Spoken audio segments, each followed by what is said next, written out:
बोलिए लक्ष्मी नारायण भगवान की जय। बोलिए एकादशी महात्मा की जय। आज एकादशी का पुण्य पावन दिन है। धर्मराज युधिष्ठिर ने पूछा कि हे जनार्दन, आश्विन मास के कृष्ण पक्षी एकादशी का क्या नाम है? इसके व्रत की विधि और फल क्या है? सो कृपा करके कहिए। श्री कृष्ण भगवान ने कहा, हे राजन, इस एकादशी का नाम इंदिरा एकादशी है। यह एकादशी सभी पापों को नष्ट करने वाली तथा पितरों को अधोगति से मुक्ति दिलाने वाली है। आप इसकी कथा ध्यान पर पूर्वक सुनो। मैं सुनाता हूँ। इस कथा को सुनने से वाजपेयी यज्ञ का पुण्य प्राप्त होता है। सतयुग में एक महेशमती नाम की नगरी है। इसमें एक इंद्रसेन नाम का प्रतापी राजा धर्मपूर्वक अपनी प्रजा का पालन करते हुए शासन करता है।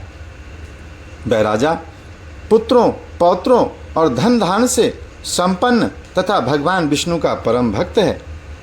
एक दिन की बात है कि राजा अपनी सभा में बैठा था तो आकाश मार्ग से महर्षि नारद उसकी सभा में पधारे।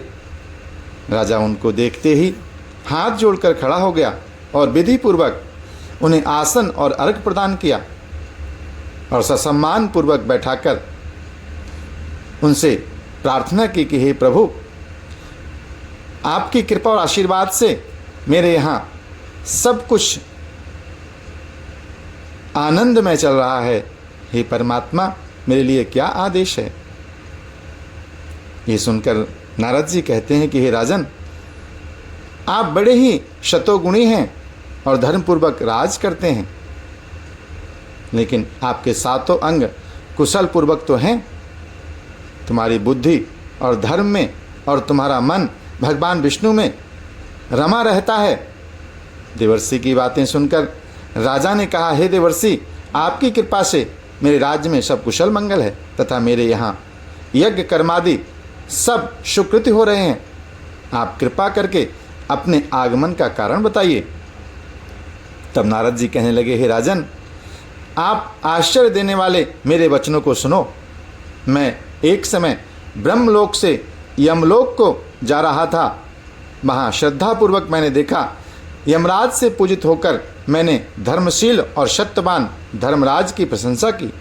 उसी यमराज की सभा में महान ज्ञानी और धर्मात्मा तुम्हारे पिता को एकादशी का व्रत भंग होने के कारण देखा। उनने जो संदेश आपके लिए दिया है वह मैं तुमसे कहता हूँ। तुम्हारे पिता ने कहलवाया है कि पूर्व जन्म में कोई विघ्न हो जाने के कारण मैं यमलोक में रह रहा हूँ। हे पुत्र, यदि तुम इंदिरा एकादशी का व्रत मेरे निमित्त करो तो मुझको स्वर्ग की प्राप्ति हो सकती है। तब राजा कहने लगा, हे देवर्षि, आप इस व्रत की विधि मुझे बताइए, मैं इस व्रत को अवश्य करूँगा। तब नारद जी कहते हैं, हे राजन, आश्विन मास के कृष्ण पक्ष की दशमी के दिन प्रातःकाल श्रद्धा सहित स्नान करना चाहिए। इसके पश्चात दोपहर को भी स्नान करना चाहिए। उस समय जल से निकलकर श्रद्धापूर्वक अपने पितरों को श्राद्ध करना चाहिए और एक समय भोजन करना चाहिए तथा रात्रि को पृथ्वी पर शयन करना चाहिए। दूसरे दिन अर्थात एकादशी के दिन प्रातःकाल दातुन और स्नान करें। उसके पश्चात भक्तिपूर्वक व्रत का संकल्प करें। संकल्प करते समय भगवान से श्रद्धापूर्वक कहें कि हे प्रभु, मैं आज निराहार रहूँगा और समस्त भोगों का त्याग कर फल भोजन करूँगा। हे भगवान, आप मेरी रक्षा करने वाले हैं, आप मेरे व्रत को पूर्ण करें। इस प्रकार आचरण करके दोपहर को शालिग्राम की मूर्ति के आगे फल फूल रखकर उनकी पूजा करें। शाम को भगवान विष्णु की धूप दीप नैवेद्य आदि से पूजा करें तथा रात्रि जागरण करें। इसके उपरांत द्वादशी के दिन मौन होकर बंधु बांधवों सहित भोजन करें। बस यही इंदिरा एकादशी के व्रत की विधि है। हे राजन, यदि तुम भक्ति भाव से इस एकादशी के व्रत को करोगे तो तुम्हारे पिता अवश्य ही स्वर्ग को जाएंगे।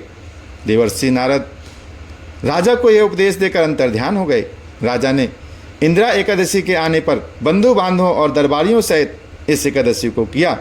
व्रत के प्रभाव से आकाश से पुष्पों की वर्षा हुई और राजा के पिता यमलोक से गरुड़ पर चढ़कर स्वर्ग को गए।